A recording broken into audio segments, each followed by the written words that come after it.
Good afternoon. We're here with Jauana Eidelwein today, and she is a colleague, a classmate, and a friend. And I'm really excited to have this conversation with her about what it's like to parent in the US as an immigrant.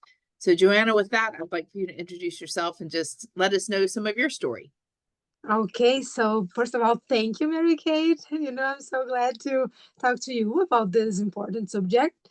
And it's a pleasure and an honor to answer those questions. So my name is Jauana Eidelwein. I am a Brazilian woman that lives here in United States of America, specifically in Georgia and Marietta, for 11 years. So we got here, my husband and I, only we both in 2013, in February of 2013, to start joining as students, international students. So it was 2 years of English classes. Then I went to the college. And my husband finished his theological program here as well. He's a bachelor in theology, and I didn't want to go to the theological studies. Then I went to a kind of seminary and university, but I got my degree in business administration in my bachelor. Then I went to my master in religion and education in a seminary because, life changed, opportunities appeared. And then now I am going to my second master in Columbia Seminary next fall semester. So, yeah, we are colleagues, we are friends, we are moms, Yes. and we are here Now, was together. Gabriel your son? Was he born after you moved to the States or was he born in Brazil? No, he was born here because we Okay. got here in 2013, only Michael and I. And then in 2015, Gabriel was born. Okay, fun. That's great. Well, we're excited to hear about your experience and wisdom that you've gained along the way. So you've been here for 11 years. I'm curious, what surprised you most after moving to the States? Well, well, I have a bunch of things to Good, talk. good, good. But I guess the language was the first thing. Mm, You know, in Brazil, I've studied English for almost 5 years. So when I got here, in my conception, I was able to communicate, mhm. and I was totally wrong about that. The real life with the language for me was a challenge, a Mm, hard experience. And I guess even today, it's not as natural as I speak my first language. So for me, I guess the number one really huge difference in challenge was the language. mm, And mhm, of course, the culture, the way as, the people from United States America have the relationship between themselves and others. mhm. I need to kind of relearn Ah, how to relate with other people and mm, how to learn about my own identity, mm, because here I need to develop a new identity. I'm not the same Joanna that I am in Brazil. mhm, mhm. Is it easy to switch back and forth? So when you go back to Brazil, do you find that the Joanna that came to the States comes out more, or do you find that you're totally different in both spaces? When I am among the Brazilians, I guess I feel more comfortable, but I don't know, Mary Kate. I guess that after this long living out of my country in a different culture, now I would say that I am a universal person. There's some things that I love about the American culture. There is some things that I don't want to lose from my own culture. Mhm, But I am different. I am not the same. My sense of belonging, it's not mhm. in Brazil anymore. That's fascinating. We lived in Canada for 4 years, and everybody, when we moved back to the Southeast, thought, "Aren't you so excited to come home?" And I can't tell you how many times people asked me that question. But Canada had become home too. So it Yeah. was that negotiating of people's expectations and my Mm, own personal reality that were kind of tricky to navigate there for a bit. I bet. Yeah, yeah. So what's it been like to parent a child as an immigrant in the US? Wow. Well, the first thing for me, I guess, is the lonely, Mm, mhm, because I don't have my mom, my sister, the women mhm, of my life are not here with me to help mhm, Gabriel. And of course, since the beginning, it was like this. I remember then when I went to the hospital for Gabriel's, born, that was only me and Michael. And mhm. then my mom got here one day after. Oh, wow. And oh, it was a mix of feelings, that sweet bitter that I was Mhm, happy mhm. because she was here, but I was already suffering because she would leave in a few days. Right, right. And that was hard because my sister came as well with my niece, so we were all No. together, around that little baby. But in 10 days they left. Yeah. And a deep grief Mm, just start, because mhm, I knew that the journey was only me, myself, Gabriel, and Michael. mhm, mhm, So it's hard to be alone. The lonely is something that, even now that Gabriel is in his 8 years old, almost nine, it's still a kind of, path of solitude mhm, with mhm. his father, of course. But yeah, it's not easy. Have you found ways to foster community or people that have crossed your path that helped fill that loneliness a little bit? Absolutely. Since Gabriel was a baby, his first babysitter was a Brazilian woman, because I want him to start his language with Portuguese. Yes. And but that was so fun because his first word was ball in English. That's like a perfect explanation of parenting right there. Yes, because I planned everything, and I had the Portuguese speaker to talk to him all the time, and his first word was ball. But Oh, yeah, goodness. for sure, we have found a lot of people that are like family for us, and that are with us in this journey. But the thing for me is how long the relationships or disconnection last, because it's not Mm, forever, so it's by season. So we yeah. have this person, then I had some other parents when we went to the daycares, Mhm, you know mhm, deep connections, we all together raising our boys. And then he change of school, then we change of people. So it's mhm, different.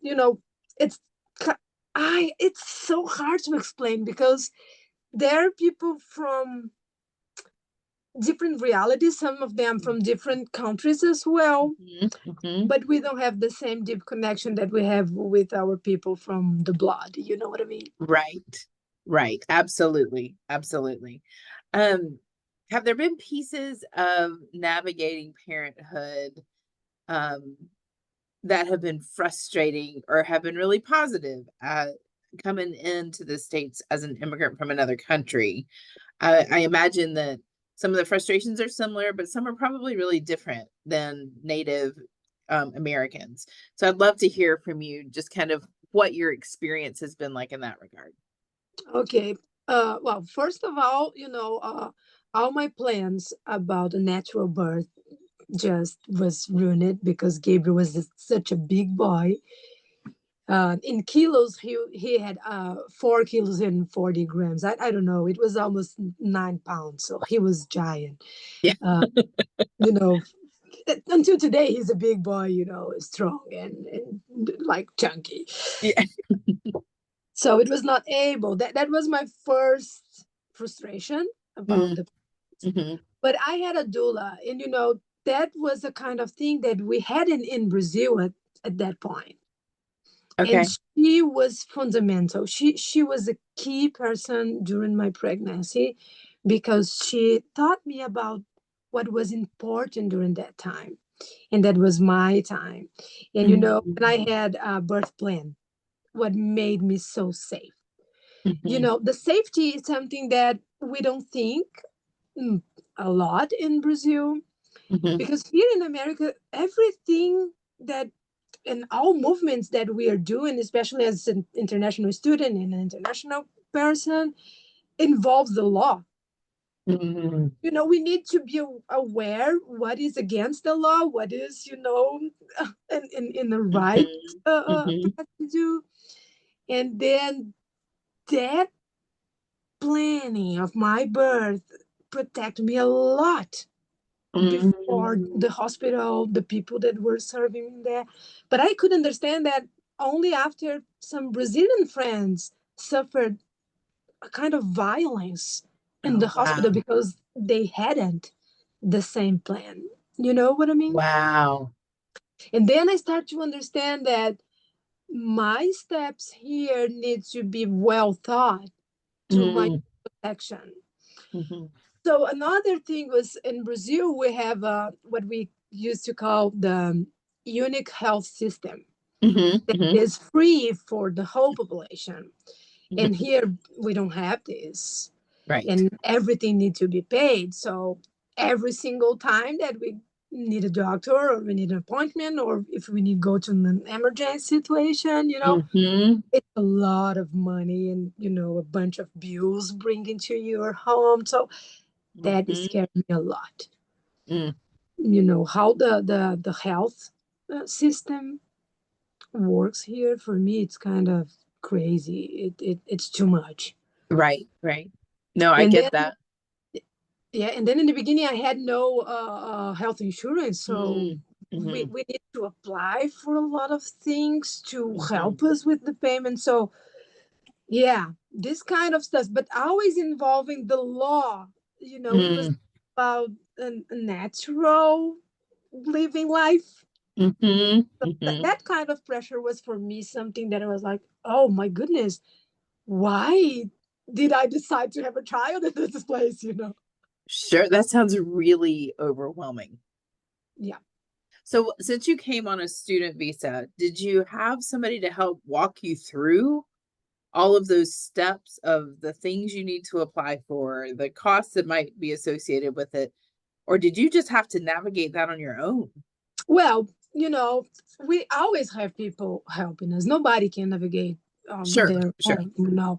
So the universities where I was part Mm, of were so helpful. They had prepared people to give me orientations, but we have a beautiful Brazilian community here as well. With a bunch of lawyers and advisors and people that can give you directions about. I could say almost every sector, all kind of situations that we need to uh, uh, leave or decide it. So the Brazilian community was really important. When we got here, we were even in a Brazilian church, okay. and then that was amazing for our life starting well here. Mhm, mhm. I'm really aware hearing you talk about what privilege looks like to not have to think about all of those things. Yeah. So, appreciate your honesty and vulnerability in this space. Because I wonder, especially because I know we've had some conversations now about different visas and what the rules are around that. So, how do you navigate all of that government red tape, all of the laws, while also modeling a sense of hope? This is a kind of need, it's not even uh, um, something that we need to be receiving a compliment about, because this is for our surviving. This. Mhm. And when I was in my own country, I had no idea how immigrants that might go to Brazil should do this or that, because that was not part of my reality. Mhm. Mhm. So What I think is that it's my responsibility, Mm, be aware of what I am supposed to do and what I am supposed to know to a better life here, because I am the foreign person, so it's for my protection, it's for my own mm. success of life here. That makes sense. I appreciate that perspective. I wonder, where have you seen God as you've journeyed through these Oh years as an my, international person? every single second,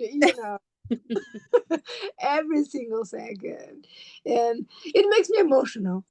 Mhm. Yeah. Because Well, and that, when I talk about loneliness, and how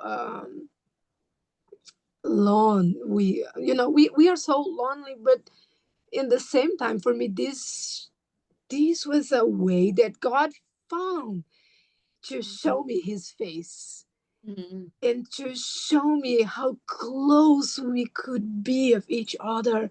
And Mhm. for me, that was not something that He would be possible to do in my own country, around my family, Mhm. my Mhm. people, um, because God just, took me out of my own community, even here in the United Mhm. Mhm. States, to appear with more clarity and um, meaning in my life. I am a planner, so if I am in control of the situation, probably I will not go to God. Right. I identify with that. So, and that's why I can see God in every single second. The every single person that He put in my way, every single decision that Michael and I need to do, even to leave our community, thinking about the improvement of our English, and how Mhm. we were, thirsty to know more about the culture, because we always had this kind of thought: if we're here and we don't know as far we will stay, we need to deeply know Mhm. these Mhm. people, this culture, this place, Mhm. because one day, if we will not be here, we need to be able to talk about the difference that we Mhm. lived. You know what I mean? Mhm. Mhm. So, but for me, that was the way that God found to, kind of pull me a little bit closer, because He had His purpose and the call that He had to. Mhm.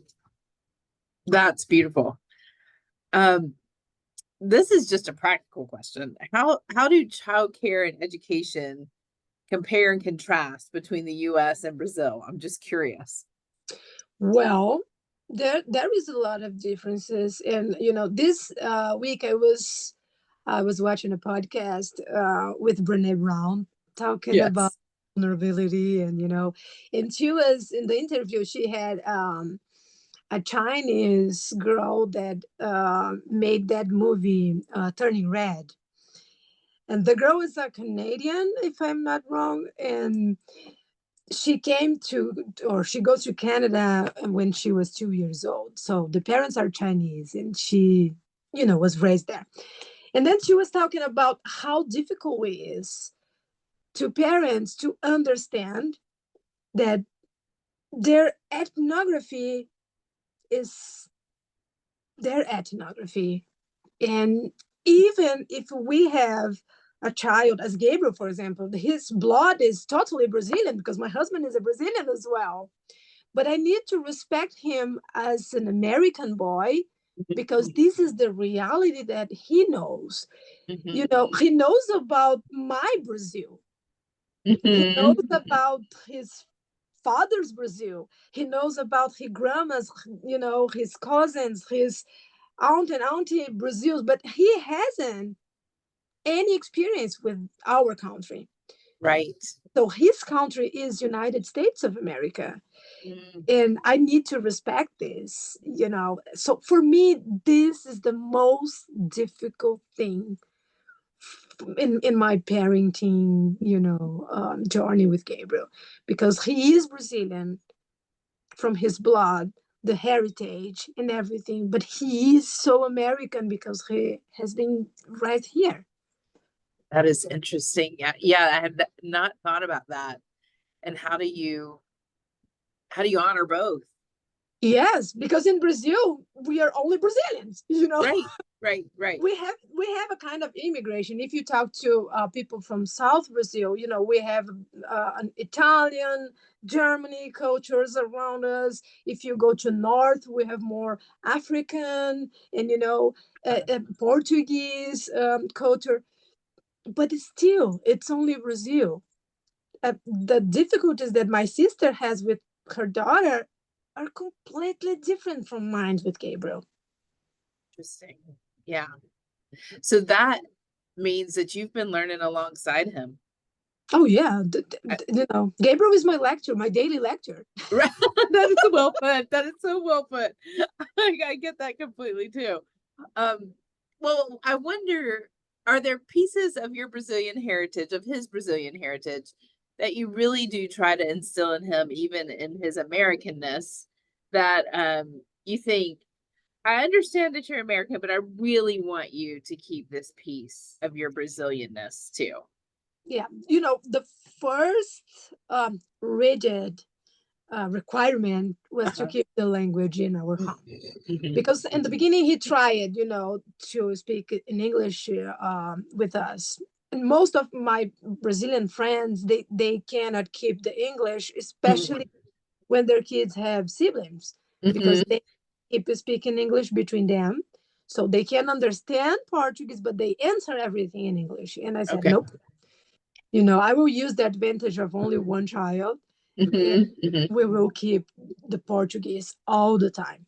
Mhm. So Gabriel has even the regional expressions that we have from Uh-huh. South, and I love it. This is amazing. And of course, the food, and the way as we treat each other. Gabriel is a touchable boy. This is Mhm. not American at all. He jumps in Pastor Joe and he's him. He's got the kind of boy that hug you when he sees you. So Mhm. he's a different one. He has the Brasility of his family, but he's a devoted American to his country. you That know, is you that know. is cool. That is really cool. Um, what would you like if we could just broadcast a message across the US Hmm. to all Americans to talk or to just say one or two or three pieces of advice or things that you wish that we knew about welcoming people into our country? What would those things be? When I got here, the pastor that received me was a Brazilian pastor, Mhm. an excellent guy. He has the biggest Brazilian church in Georgia, Mhm. Okay. and he gave us, for me and Michael, three advices, and that I have in my heart until today. Mhm. Mhm. And he told us these words: guys, if you want to stay in this country, there are three things that you cannot forget. Mhm. The first thing that you cannot forget is about the perseverance, because Mm. it's going to be so hard. So be perseverant. Persevere, persevere, because if God brought you here, He has a purpose. So persevere. The second thing is that you please respect everybody, Mm. the bigger ones and the small ones. And he was not talking about childhood or adulthood. He was talking about social position, power, political involvement. He said, please respect everybody because everybody has a value. And the Mm. third one is, please keep your fear for God. Mm. Be reverent, be you know, uh, the same people that we were in Brazil with the worship, the involvement with the things of God. Don't lose your faith because Mm. God is with you. So translating for Americans, I would like to say, you can persevere about your love for your country, but please don't disrespect others, nor biggers, nor smallers, Mm, because one of the things that I see, um, and this is not a from everybody, but most of Americans are so proud, and Gabriel have learned about that, how to mm, be mhm, proud to be America. This is the mhm, best nation of the world, and this kind of quotes um, kind of invalidate the other mm, nations, the other histories. So I felt so disrespected when I got here, and people treated mm, me as a blank sheet without mm, with our story, with our past, with our background. mhm, So this is sad.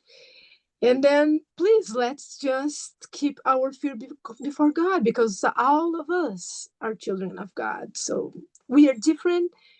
It's beautiful how unique we are, but all of us are children from the same God. So it mm, doesn't matter if I was born in Brazil, you were born here in the United States of America. In the end, we are the same before mm. this God that we love, and that loves us. That's beautiful. I think that